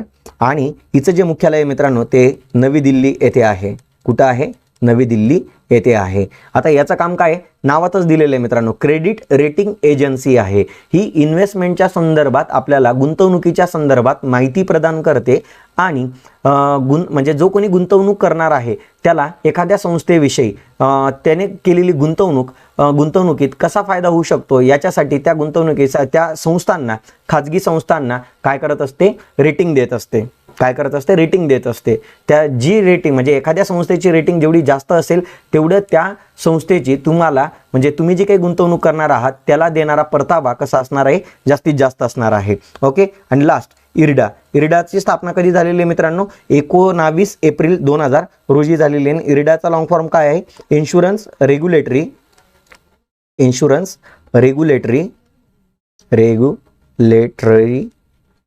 And development authority. अँड काय आहे, डेव्हलपमेंट ऑथॉरिटी आहे, डेव्हलपमेंट ऑथॉरिटी.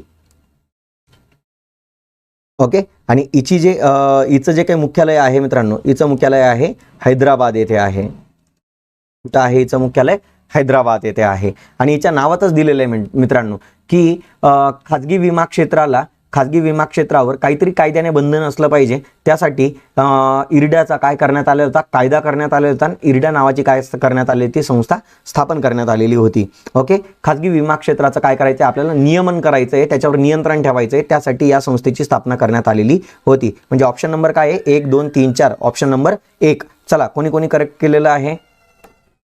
ओके, भूषण मानकर उत्तर चुकलेलं आहे. ओके, दीपाली नीलम मॅडम 1992 ला वैधानिक दर्जा प्राप्त झालेला आहे सेबीला. बॅच स्थापना 1988 ला झालेली आहे. ओके, चलो पुढच्या प्रश्नाकडे जाऊया. पुढच्या प्रश्नाकडे जायचंय. 8वा प्रश्न सगळ्यात महत्त्वाचा, मोस्ट इम्पॉर्टंट क्वेश्चन आहे मित्रांनो. हा एक्झामला विचारला जाऊ शकतो, मोस्ट इम्पॉर्टंट क्वेश्चन आहे.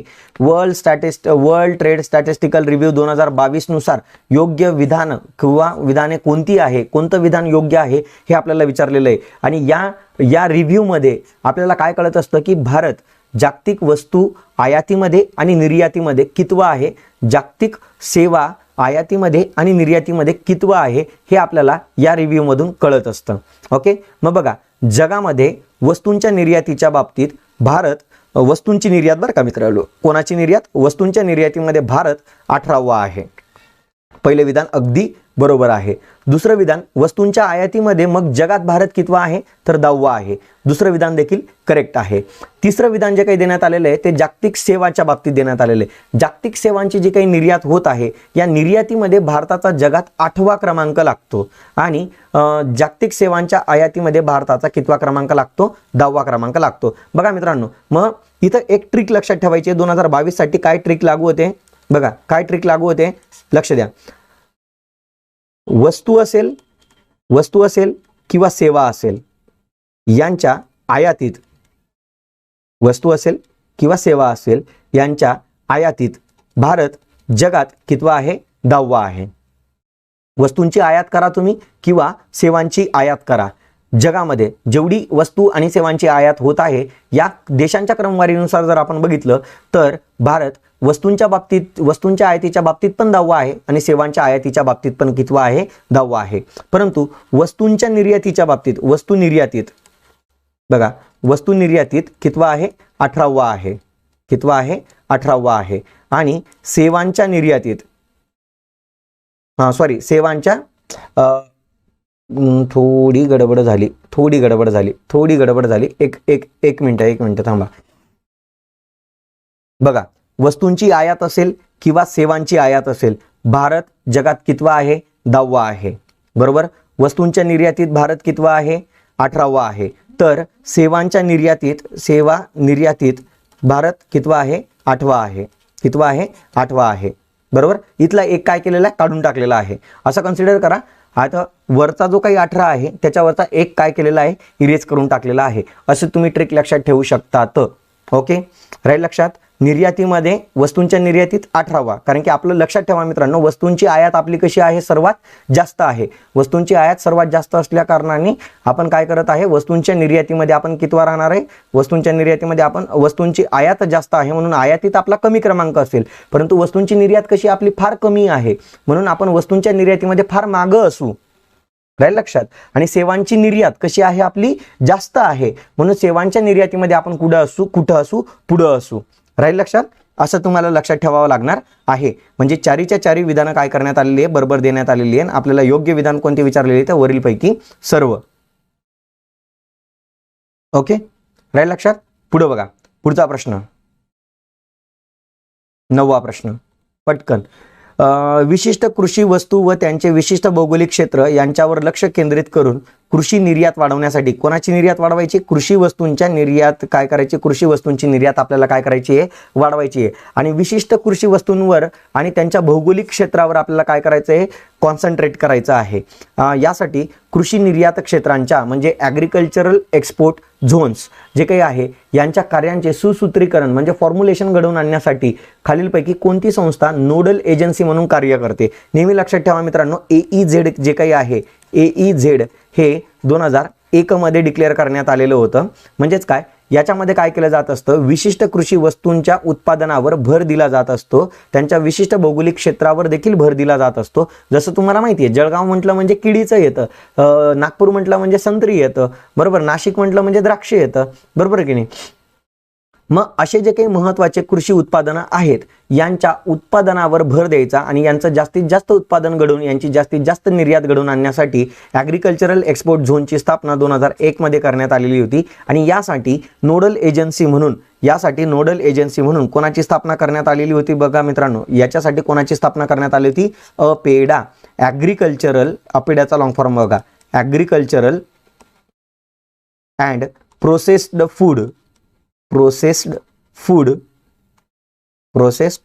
फूड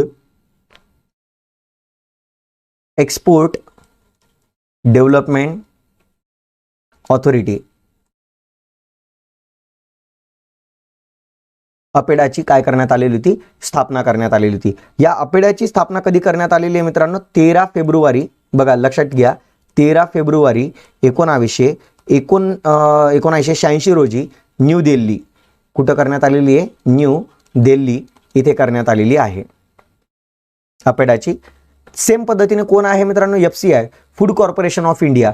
फूड कॉर्पोरेशन ऑफ इंडियाची स्थापना कधी करण्यात आलेली आहे? 1964 करण्यात आलेली आहे, बरोबर. Food corporation of India. MPEDA, marine product export development authority. मपेडाची स्थापना कधी करण्यात आलेली बघा मित्रांनो? FCIचं मुख्यालय कुठे आहे? Again new Delhi. FCIचं कुठं आहे? न्यू दिल्ली येथे आहे.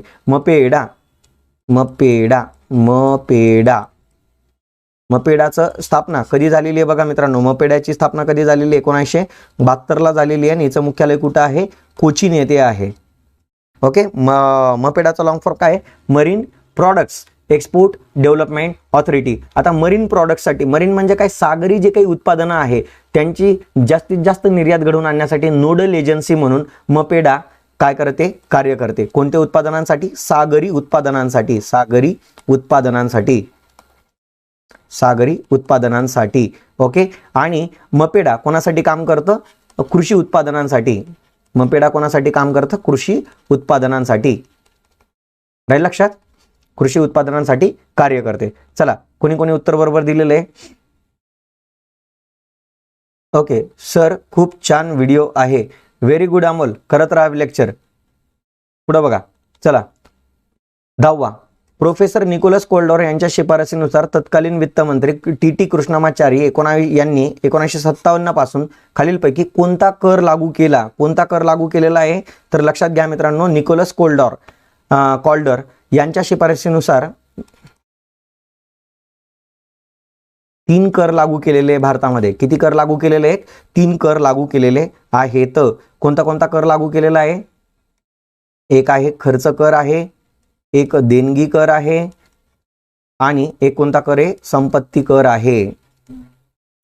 हे तिघच्या तिघ कर निकोलस कॉल्डॉर यांच्या शिफारसीनुसार काय करण्यात आलेले? लागू करण्यात आलेले आहे. मग याच्यापैकी खर्च कर कधीचा आहे? बघा, खर्च कर जो काही आहे हा 1900 काय करण्यात आलेला आहे? 1956ला खर्च करासाठी 1956ला निकोलस कोल्डॉर यांनी काय केलेली होती? शिफारस केलेली होती. आणि 1957 पासून टी कृष्णमाचारी यांनी या कराची काय केलेली होती? स्थापना केलेली होती. म्हणजे हा कर काय केला होता? लागू केला होता. भारतीय अर्थव्यवस्थेमध्ये हा कर काय केला होता? लागू केला होता. नावातच काय दिलेलं आहे मित्रांनो? खर्च दिलेला आहे.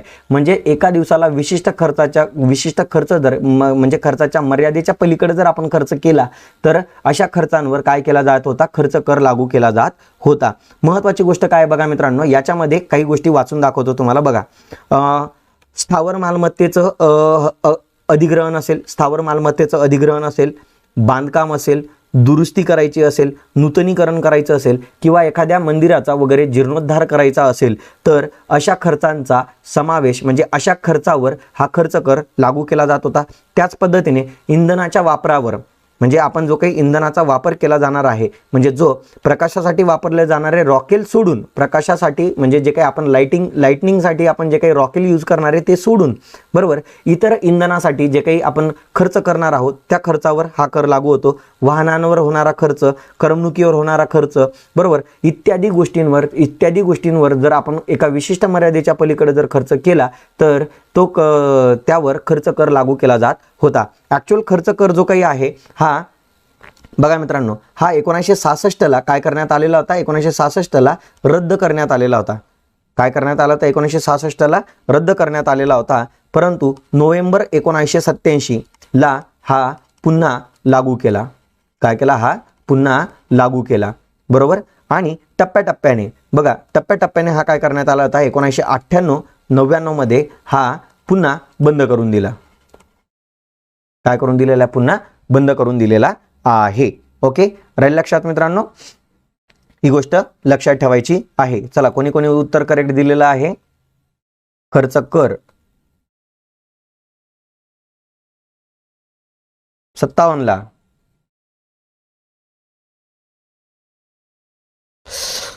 चला 57ला उत्तर चुकीचं आहे मित्रांनो, नीट लक्ष द्या. कोणता कर लागू केलेला 1957 पासून? विशेष तिथं महत्व दिलेलं आहे मित्रांनो, कोणी लागू केलेला आहे आणि वर्ष देखील दिलेलं आहे. सो कन्फ्यूज व्हायचं नाहीये. ओके, उत्तर किती येणार आहे? पर्याय क्रमांक 1 येणार आहे. ओके, पुढे बघा, पुढचा प्रश्न बघा. 2011-12च्या सुधारित अंदाजानुसार सर्वाधिक कर महसुलामधील वाट्यानुसार योग्य क्रम कोणता? बघा मित्रांनो, हा देखील मोस्ट IMP क्वेश्चन आहे. मोस्ट IMP क्वेश्चन, एक्झामला असा प्रश्न येण्याची दाट शक्यता आहे. आपल्याला काय विचारले? 2021-22चा जो काही सुधारित अंदाज देण्यात आलेला आहे बरोबर. तर या सुधारित अंदाजानुसार आपल्याला काय विचारले की भारत सरकारला सर्वाधिक जो काही कर महसूल प्राप्त झालेला आहे याच्यामध्ये सर्वात जास्त वाटा कोणत्या कराचा आहे? तर ऑलवेज लक्षात ठेवा मित्रांनो, सर्वात जास्त जो काही वाटा आहे तर तो असतो GST कराचा असतो, त्याच्यानंतर कॉर्पोरेशन टॅक्सचा असतो, त्याच्यानंतर पर्सनल इन्कम टॅक्सचा असतो आणि त्याच्यानंतर एक्साइज ड्युटीचा असतो. कोणता असतो? एक्साइज ड्युटीचा असतो. ओके, मग लक्षात ठेवायचं आहे मित्रांनो, असा ऑप्शन कोणता आहे? ऑप्शन नंबर 4 आहे. ओके, आपल्याला ही गोष्ट काय करायची आहे? लक्षात ठेवायची आहे. ओके ओके, एक अंदाजित आकडा सांगतो बघा मित्रांनो तुम्हाला. कधीचा? 21-22चा रिवाइज आकडेवारी मी तुम्हाला सांगतो. सर्वात जास्त जे काही आहे ते काय आहे? GST आहे. GST द्वारे आपल्याला किती उत्पन्न प्राप्त झालेले आहे? 6,75,000 कोटी रुपये प्राप्त झालेले आहे. कॉर्पोरेशन टॅक्स पासून आपल्याला बघा, कॉर्पोरेशन टॅक्स पासून 6,00,000 35,000 कोटी एवढा टॅक्स कलेक्ट झालेला आहे.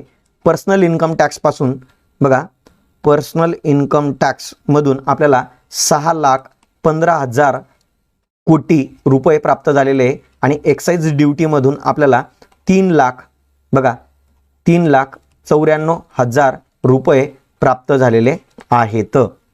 ओके, म्हणून हा क्रम आपल्याला लक्षात ठेवावा लागणार आहे. ओके, हा बऱ्यापैकी कोणाला जमला नसेल हा प्रश्न, कारण की हा करंटशी रिलेटेड होते. व्हेरी गुड मित्रा, फक्त लक्ष देत राहा. Okay, our culture is agricultural. Agriculture, very good मित्रा. कोण येतं तू? तुझं नाव तरी सांग. काल पण नाव नाही सांगितलं तू तुझं. चला, तुझं नाव सांग मित्रा पटकन मला कमेंटमध्ये. ऑप्शन नंबर 4 येणार आहे उत्तर.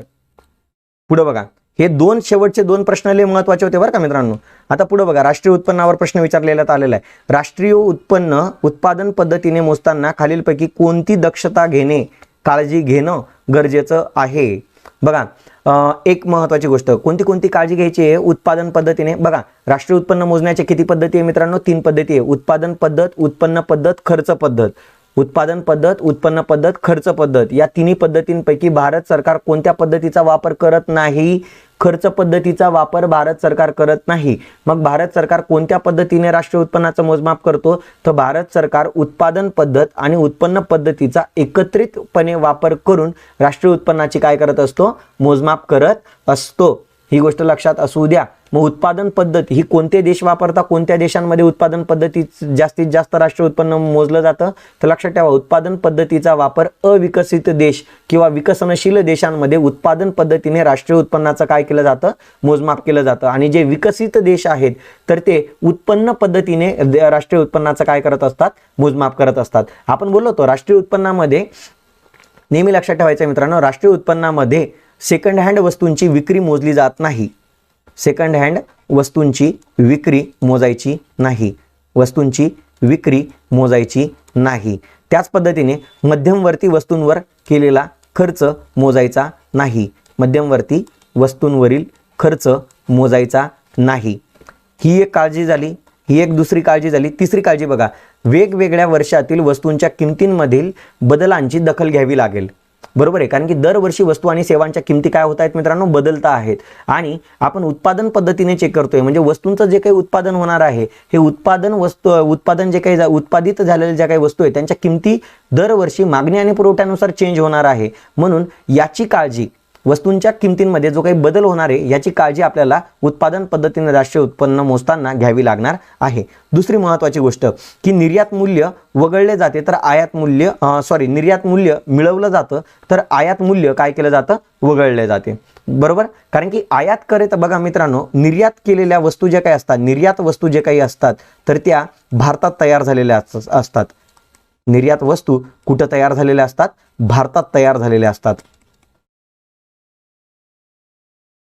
भारतात तयार होतात, म्हणून त्यांची किंमत मिळवली जाते. तर आयात ज्या काही करत असलेल्या वस्तू आहेत, आयात ज्या काही वस्तू आहेत त्या ज्या काही वस्तू आहे या परदेशात तयार होतात. परदेशात तयार होतात, म्हणून त्यांची किंमत काय केली जात असते? मायनस करावी लागेल आपल्याला ऑलवेज, प्रत्येक वेळी. बरोबर. आणि तिसरं ब विधान बघा, शेतकऱ्यांनी स्वतःच्या उपभोगासाठी जे काही अन्नधान्याचं उत्पादन घेतलेलं असेल त्याची किंमत अंदाजित काढली जाते. म्हणजे शेतकऱ्यांनी स्वतःच्या उपभोगासाठी जे काही अन्नधान्याचं उत्पादन घेतलेलं असेल त्याची किंमत अंदाजित काढली जाते आणि ती राष्ट्रीय उत्पन्नात मोजली जाते. मोजावीच लागते, कारण की बघा मित्रांनो, उत्पादन पद्धत आहे.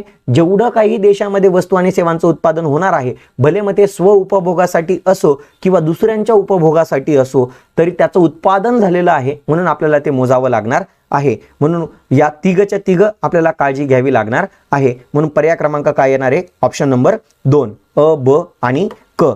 प्रश्न क्रमांक 12चं उत्तर कोणी कोणी करेक्ट दिलेलं आहे बघा.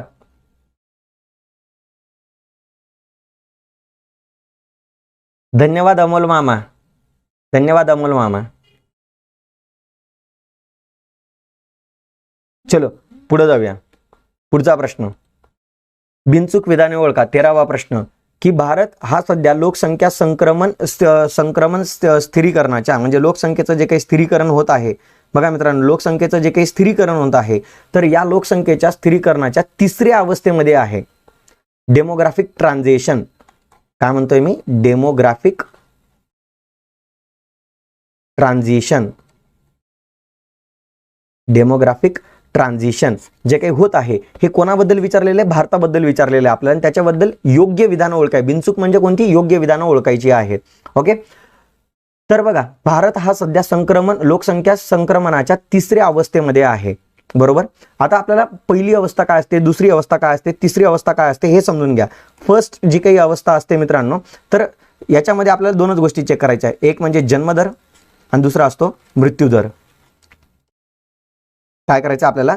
जन्मदर आणि मृत्यूदर या काय करायचं आहे? चेक करायचं आहे. म्हणजे सुरुवातीची जी काही अवस्था असते मित्रांनो, तर या सुरुवातीच्या अवस्थेमध्ये जन्मदर ही जास्त असतो आणि मृत्यूदरही कसा असतो? जास्त असतो. म्हणून वाढीचा जो काही दर आहे, लोकसंख्या वाढीचा जो काही दर आहे तो देखील कसा असतो रे मित्रांनो? स्थिर असतो. कसा असेल? स्थिर असेल. कारण की लोकसंख्या जन्मदर पण तेवढा जास्त आहे आणि मृत्यूदरही तेवढाच जास्त आहे. म्हणून लोकसंख्या वाढीचा जो दर असेल तो कसा असेल? स्थिर असेल. आणि इकडं लोकसंख्या कशी असेल? स्थिर असेल. लोकसंख्या कशी असेल? स्थिर असेल. ओके. दुसरी जी काही अवस्था असते मित्रांनो, सेकंड ट्रान्झिशन जी काही असते लोकसंख्येची, पॉप्युलेशनची जी काही सेकंड ट्रान्झिशन फेज आहे, त्या सेकंड ट्रान्झिशन फेजमध्ये काय होतं रे मित्रांनो? जन्मदर जास्तच राहतो परंतु मृत्यूदर का होऊन जातो? कमी होऊन जातो. कारण मित्रांनो मृत्यूदर का कमी होतो? कारण की हेल्थ रिलेटेड जे काही सर्व्हिसेस आहे त्या ॲक्सेप्ट करणं काय आहे? इझिली पॉसिबल आहे. परंतु जन्मदराबद्दल ज्या काही आपल्या आपण असं म्हणूया पारंपरिक ज्या काही गोष्टी लागून देण्यात आलेल्या आहेत, तर त्या गोष्टींमुळे आपल्याला त्या जन्मदर कमी करण्यास आपण असमर्थ ठरत आहोत. आजही जन्मदर आपण कमी करू शकत नाही. का? तर वंशाचा दिवा प्रत्येकाला पाहिजे, मुलगाच पाहिजे. यासाठी काय केलं जात असतं मित्रांनो? मुली होत असतील तर त्यांचा गर्भ पाडला जात असतो, किंवा जोपर्यंत मुलगा होत नाही तोपर्यंत काय असतं? जन्माची जी काही प्रक्रिया आहे ती सुरूच असते मित्रांनो. या कारणास्तव आपण जन्मदर जास्तच राहतो दुसऱ्या ट्रान्झिशन फेजमध्ये. आणि मृत्यूदर काय आहे की बघा, पूर्वी कसं होतं? ताप आला तरी माणूस मरत होता.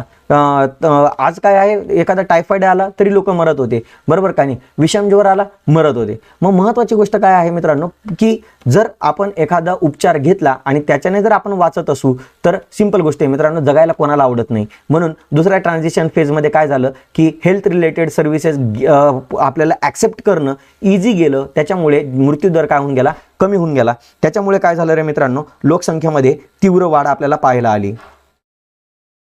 लोकसंख्येमध्ये आपल्याला काय पाहायला मिळाली?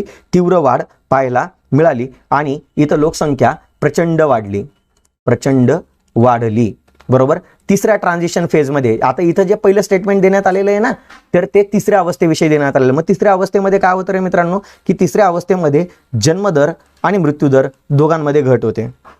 बरोबर. लोकसंख्या वाढीचा दर कमी होतो. लोकसंख्या वाढीचा दर कसा होतो? कमी होतो. आणि लोकसंख्या ही मंद गतीने वाढते. मंद गतीने काय होते? वाढत जाते. लास्ट फोर्थ जी काही स्टेज आहे मित्रांनो, तर त्याच्यामध्ये जन्मदर काय होतो? स्थिर होतो. मृत्यूदर कसा होतो? स्थिर होतो. आणि लोकसंख्या देखील कशी होऊन जाते? स्थिर होऊन जाते. आणि लोकसंख्या देखील कशी होणार आहे मित्रांनो? लोकसंख्या वाढीचा दर स्थिर होतो. सगळ्याच गोष्टी कशा होऊन जातात? स्थिर होऊन जातात. बरोबर. मग आता आपल्याला या चारही अवस्था समजलेल्या आहे आणि या चारही अवस्थेविषयी काही विधानं देण्यात आलेले आहेत. बघा, भारत सध्या लोकसंख्या संक्रमणाच्या तिसऱ्या अवस्थेमध्ये आहे. बघा, मग भारत सरकार लोकसंख्या संक्रमणाच्या पहिल्या अवस्थेमध्ये कधी होता? लक्षात घ्या. 1900 पहिली जी अवस्था आहे 1891. बघा, पहिली जी अवस्था आहे 1891 ते 1921. दुसरी जी काही अवस्था आहे भारताची तर ती असते 1921 ते 1981.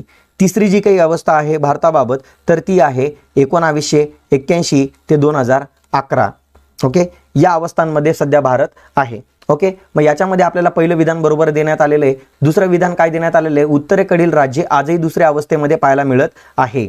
बरोबर. उत्तरेकडील राज्य म्हणजे तुम्ही बघा ना मित्रांनो, यूपी आणि बिहार बघा, लोकसंख्येच्या बाबतीत तेच राज्य पुढे आहेत, बरोबर की नाही. म्हणून हे विधान देण्यात आलेले म्हणजे दुसरं विधान देखील काय आहे, करेक्ट आहे. दक्षिणेकडील राज्य चौथ्या म्हणजे निम्न स्तर अवस्थेत आहे. बघा मित्रांनो, केरळ, जिथं लिटरेसी रेट जास्त असेल मित्रांनो, तिकडं ऑलवेज काय होणार आहे, जन्मदर आणि मृत्यूदर काय होणार आहे, स्थिरावणार आहेत. म्हणून दक्षिणेकडील जे काही राज्य आहेत भारताची, तर ती कोणत्या अवस्थेमध्ये, लोकसंख्या संक्रमणाच्या चौथ्या अवस्थेमध्ये आहे, बरोबर, चौथ्या फेजमध्ये आहे. डेमोग्राफिक ट्रान्झिशन जे काही होत आहे त्याच्या फोर्थ फेजमध्ये कोण आहे, साऊथ इंडियन स्टेट्स आहेत आपले. ओके, नॉर्थ इंडियन जे काही स्टेट्स आहे तर ते डेमोग्राफिक ट्रान्झिशनच्या सेकंड फेजमध्ये आहेत. ओके, राहील लक्षात. म्हणजे तिन्ही विधानं काय आहे, योग्य आहे. म्हणजे आपल्याला काय विचारलेलं आहे, ऑप्शन नंबर 3.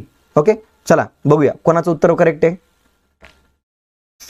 बालिका madam very good, Savita madam very good, Ashwini madam उत्तर चुकलेलं आहे. ओके, चला पुढे बघूया आपण. 14वा प्रश्न, सेकंड लास्ट प्रश्न. 9व्या पंचवार्षिक योजनेत खालीलपैकी कोणत्या योजना सुरू करण्यात आल्या होत्या. ह्याचा अर्थ काय, कोणत्या योजना 9व्या पंचवार्षिक योजनेमध्ये सुरू करण्यात आलेल्या होत्या, बरोबर. 9वी पंचवार्षिक योजना कोणती आहे रे मित्रांनो, सांगा बरं. 9वी पंचवार्षिक योजना कोणती होती.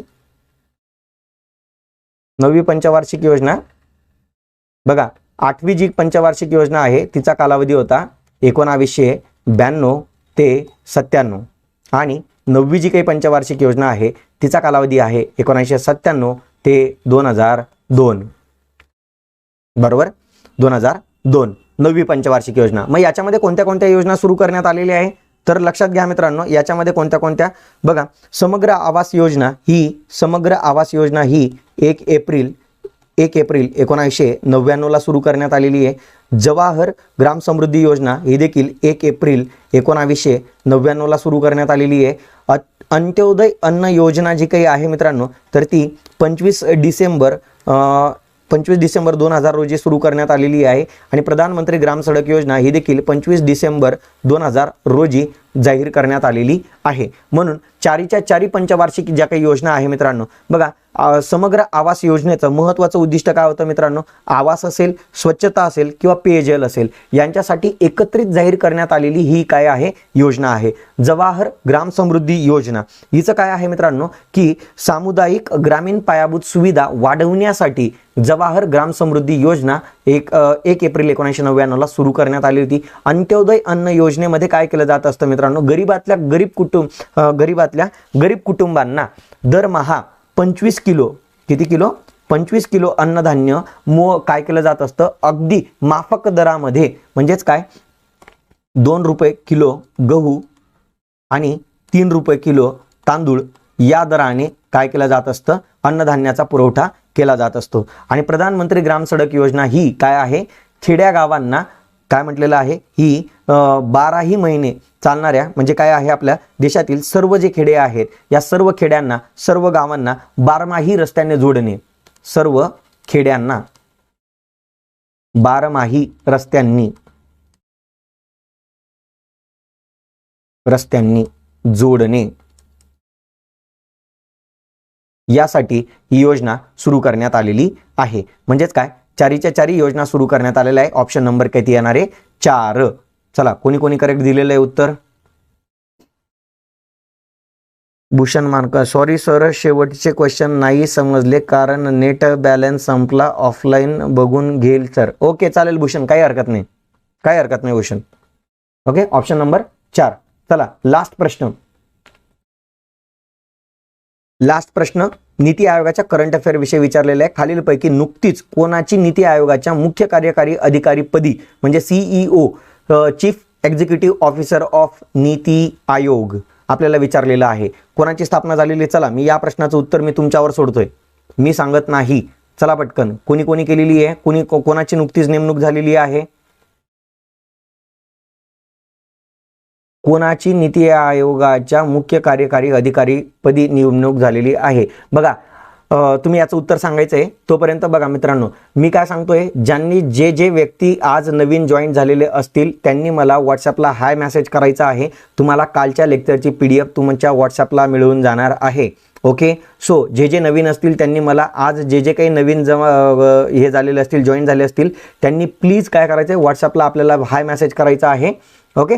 सो बघा मग नीती आयोगाचे अमोल मामा नमस्कार, तुम्ही पण उत्तर देताय, व्हेरी गुड. ओके चलो, बऱ्याच जणांनी उत्तर करेक्ट दिलेले आहे, बऱ्याच जणांनी उत्तर करेक्ट दिलेले आहे. कोणाची स्थापना झालेली आहे? BVR सुब्रमण्यम. BVR सुब्रमण्यम हे कोण होते? 1987च्या छत्तीसगड केडरचे IAS अधिकारी आहेत. यांनी जम्मू काश्मीर असेल, बघा यांनी जम्मू काश्मीर असेल, नंतर छत्तीसगड असेल, बरोबर, आणि पंतप्रधानांचं कार्यालय असेल, या ठिकाणी यांनी महत्त्वाची भूमिका बजावलेली आहे. जसं सांगायचं झालं तर उद्योग आणि वाणिज्य मंत्रालयामध्ये वाणिज्य व उद्योग मंत्रालय याच्यात सचिव म्हणून त्यांनी काम केलेलं आहे. जम्मू अँड काश्मीरचे ते मुख्य सचिव होते. त्याच्यानंतर छत्तीसगडचे प्रधान सचिव होते. छत्तीसगड प्रधान सचिव होते. त्याच्यानंतर यांनी पंतप्रधान कार्यालयात देखील काय केलेले आहे? पंतप्रधान कार्यालयात तेही त्यांनी पद भूषवलेलं आहे, बरोबर. यांची नुकतीच नीती आयोगाच्या CEO मुख्य कार्यकारी अधिकारी पदी नेमणूक झालेली आहे. मग आजचा तुमचा एक होमवर्क आहे. आज तुम्हाला काय होमवर्क आहे की यांनी बघा मित्रांनो, यांनी BVR सुब्रमण्यम यांनी कोणाची जागा घेतली? कोणाची जागा घेतली सांगा बरं मला. यांनी कोणाला रिप्लेस केलं? याच्या अगोदर नीती आयोगाचे CEO कोण होते? BVR सुब्रमण्यम यांच्या अगोदर नीती आयोगाचे CEO कोण होतं?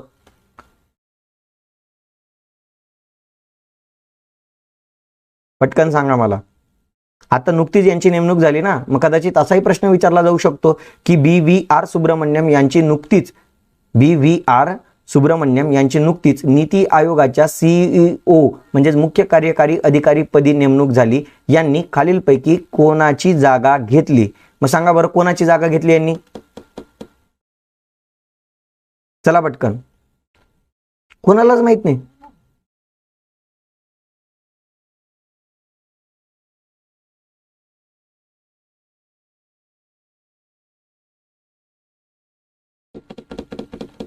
कोणाला माहिती आहे?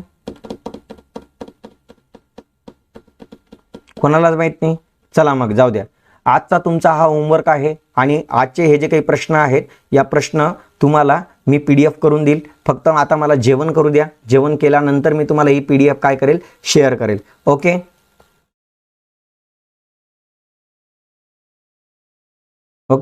जेवण झाल्यानंतर मी तुम्हाला काय करणार आहे? ही PDF शेअर करणार आहे.